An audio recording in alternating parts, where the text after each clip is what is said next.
40 jours de jeûne inspirés sous le thème « Bâtis ma maison par la prière ». Jour 39. Vous êtes le sexe faible rendu puissant par le Saint-Esprit. Femme d'impact, volume 2.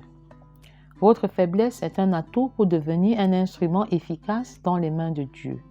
L'extrait de 1 Pierre 3, 5 dit « Marie, montrez à votre tour de la sagesse dans vos rapports avec vos femmes, comme avec un sexe plus faible. Honorez-les comme devant aussi hériter avec vous de la grâce de la vie. Qu'il en soit ainsi afin que rien ne vienne faire des obstacles à vos prières. » Dieu a une vision améliorative de nos faiblesses dans lesquelles sa puissance s'accomplit. C'est une erreur de penser qu'il utilise seulement nos forces. Dieu désire utiliser nos faiblesses pour sa propre gloire. Dans 1 Corinthiens 1, 27 à 29, il est écrit « Mais Dieu a choisi les choses folles du monde pour confondre les sages.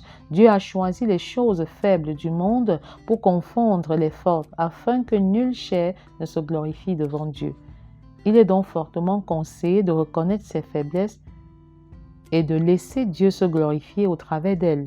Il est inutile de chercher à cacher ses faiblesses au Créateur qui nous connaît mieux que nous-mêmes. Dieu aime mieux utiliser les faibles qui reconnaissent leurs faiblesses. Si vous êtes indépendante et forte à vos propres yeux, vous êtes disqualifié pour être un instrument efficace entre les mains de Dieu. Votre faiblesse n'est pas un péché, une sorte de défaut de caractère que vous êtes capable de changer, comme l'irrespect ou l'irresponsabilité. C'est une limite que vous avez héritée et il est impossible de la changer. Il peut s'agir d'un souvenir douloureux, d'une maladie, d'un handicap. Cependant, Dieu veut vous utiliser au-delà de ces limites. Il veut placer sa puissance dans vos vases ordinaires pour démontrer sa gloire. C'est ainsi qu'il faut comprendre 2 Corinthiens 4, verset 7.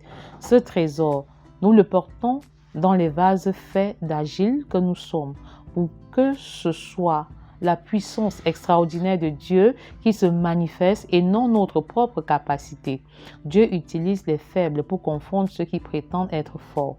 Il veut faire éclater sa puissance dans nos limites. 2 Corinthiens 13, 4 affirme que nous sommes faibles, nous aussi, mais nous vous montrerons que nous vivons avec lui par la puissance de Dieu. Paul pouvait reconnaître que Dieu est pour lui. Paul pouvait reconnaître que Dieu est pour lui. Il lui suffit à 100%. Extraordinaire.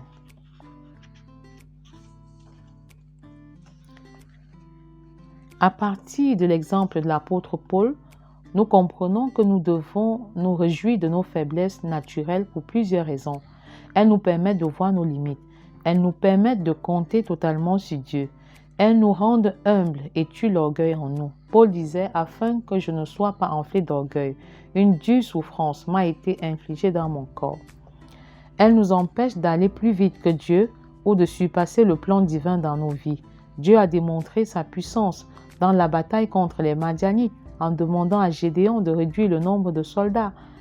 C'est lorsque nous croyons être dans la défaite totale que le Seigneur intervient pour montrer sa toute-puissance.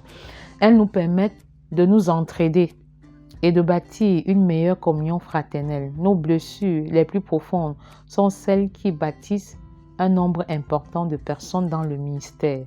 Dieu utilise nos faiblesses pour bâtir les autres dans le ministère. Tous les grands hommes de Dieu avaient des faiblesses. Abraham a eu peur à 2 reprises. Moïse était animé de la colère. Dieu a manifesté sa puissance dans leurs faiblesses. Pour notre bien, Dieu est capable de transformer une force en une faiblesse. Il a déboîté la hanche de Jacob pour le rendre dépendant. Nos faiblesses nous rapprochent des autres, alors que nos exploits engendrent la compétition et la concurrence. Pour servir efficacement, laissons Dieu manifester sa puissance. Contrairement à ce que les femmes pensent, l'expression « sexe faible » n'a pas une connotation péjorative dans la Bible. Comment valorisez-vous votre statut de femme? Comment la puissance de Dieu se manifeste-t-elle dans votre faiblesse? Comment apprenez-vous à compter sur Dieu en tant que femme? Montrez la place de l'humilité dans votre succès. Principe du jour. Quand tu ne sais plus quoi demander et comment demander, laisse le Saint-Esprit intercéder en ta faveur. Tu as un double avocat. Jésus-Christ intercède au ciel en ta faveur. Le Saint-Esprit intercède en ta faveur sur la terre. Saisis cette double opportunité et prie avec foi et assurance. Prions pour les célibataires afin qu'ils meurent en eux-mêmes pour laisser Christ prendre toute la place et vivre au travers d'eux. Selon qu'il est écrit dans Galates 2, verset 20, « J'ai été crucifié avec Christ. Et si je vis, ce n'est plus moi qui vis, c'est Christ qui vit en moi. Si je vis maintenant dans la chair, je vis dans la foi au Fils de Dieu qui m'a aimé et qui s'est livré lui-même pour moi. » Rends grâce à Dieu pour les célibataires. Depuis le premier jour, le Seigneur réalise des choses extraordinaires dans leur vie. Dis merci à Dieu pour ce qui se passe dans leur vie et même pour ce qui ne se passe pas encore. Et ceci par la foi.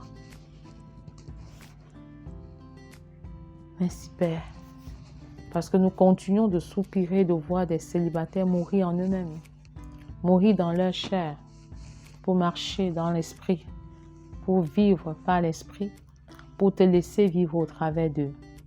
Ce n'est qu'à ce prix qu'ils peuvent vivre un célibat qui t'honore. Ce n'est qu'à ce prix qu'ils peuvent devenir des célibataires d'impact dans le monde. Au nom puissant de Jésus. Prions pour les adolescents.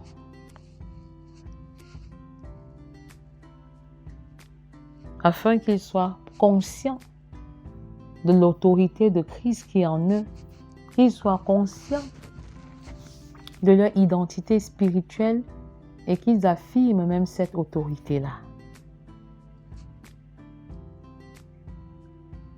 Selon qu'il est écrit, en lui, Dieu nous a élus avant la fondation du monde pour que nous soyons saints et irrépréhensibles devant lui, nous ayant prédestinés dans son amour à être ses enfants d'adoption par Jésus-Christ dans le bon plaisir de sa volonté, selon le bon plaisir de sa volonté.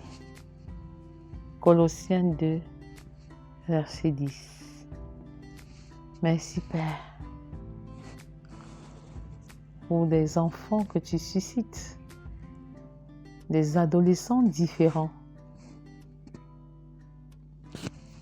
parce que connectés à la puissance de ton Saint-Esprit, une nouvelle génération de David, d'hommes de foi, qui avancent par la foi en toi, une nouvelle génération de Daniel, qui refuse de manger les repas souillés de la table du roi, une nouvelle génération de Joseph,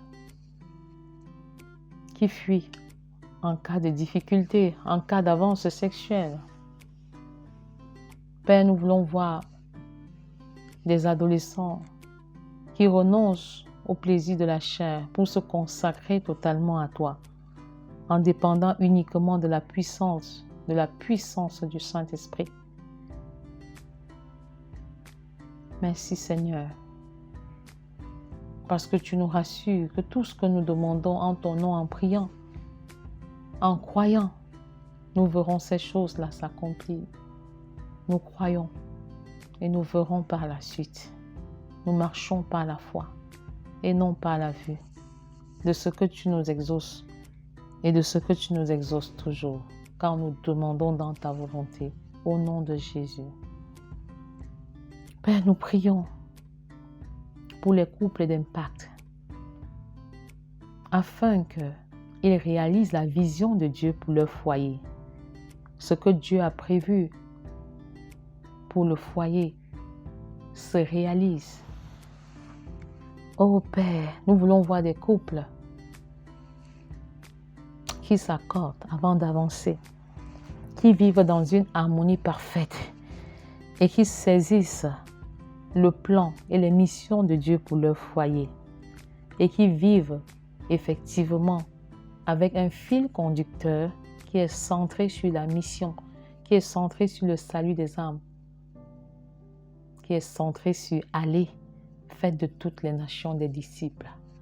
J'appelle à l'existence la fécondité biologique et spirituelle dans les foyers de la terre au nom puissant de Jésus.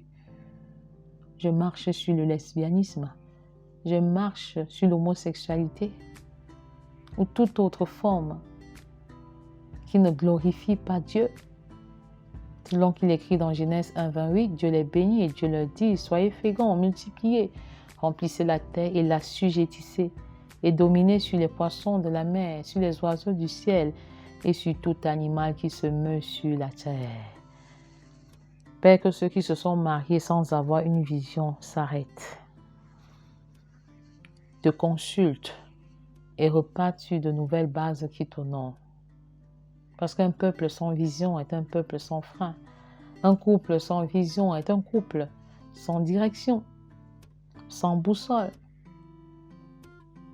Que ceux qui ont commencé à réaliser la vision de Dieu pour leur foyer ne s'arrêtent pas, mais qu'ils soient dans une dynamique d'impacter les autres, d'influencer les autres couples positivement au travers de leur vie, de leurs actions, au nom puissant de Jésus. Père, nous prions pour des enfants qui te sont totalement consacrés, corps, âme et esprit. Les enfants qui t'appartiennent, les enfants qui vivent pour toi, par toi et en toi. Les enfants qui ont choisi de ne pas se conformer au siècle présent, qui ont décidé, qui se sont engagés, Seigneur, à te servir pleinement.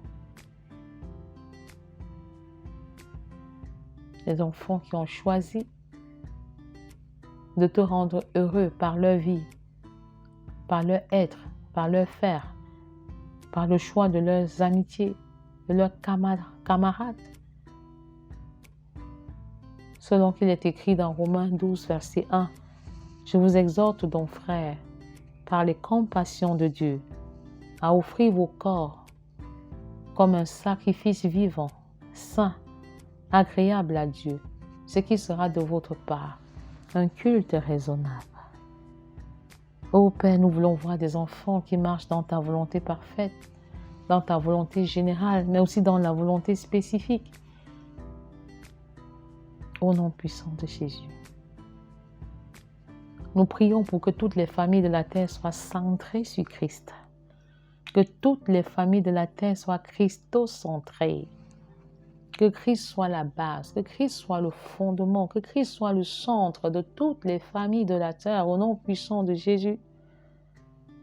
Il est écrit dans Genèse 2, verset 18, « Toutes les nations de la terre seront bénies en ta postérité, parce que tu as obéi à ma voix. » Père, je déclare que je suis une source de bénédiction pour ma postérité. Je te consacre mes enfants biologiques et mes enfants spirituels. Et je confesse, Seigneur, que tu les distingues d'une manière particulière dans leur façon d'être, dans leur façon de faire. Ils impactent les nations, ils impactent les foyers, ils impactent les jeunes, ils impactent les adolescents, toutes les composantes de la famille. Ils le font en comptant sur ta puissance et non sur leur mérite, et non sur leur sagesse, et non sur leur diplôme, et non sur leur background, selon qu'il est écrit dans Jean 15, verset 5. Je suis le cep. Vous êtes les sarments. Celui qui demeure en moi et en qui je demeure porte beaucoup de fruits, car sans moi, vous ne pouvez rien faire. Père, ils reconnaissent que sans toi, ils ne peuvent rien faire. C'est pourquoi ils se remplissent de ta puissance. Ils soupirent pour l'équipement du Saint-Esprit, pour impacter toutes les familles de la terre. Je confesse maintenant que tous les enfants biologiques, tous les enfants spirituels issus de moi sont des enfants d'impact au nom de Jésus. Ils engendrent des adolescents d'impact au nom de Jésus. Ils engendrent des jeunes et des célibataires d'impact au nom de Jésus. Ils engendrent les couples d'impact au nom de Jésus. Ils engendrent des familles d'impact au nom de Jésus. Ils engendrent les nations d'impact au nom puissant de Jésus. Et les nations d'impact engendrent la transformation de toute la société au nom puissant de Jésus. Amen.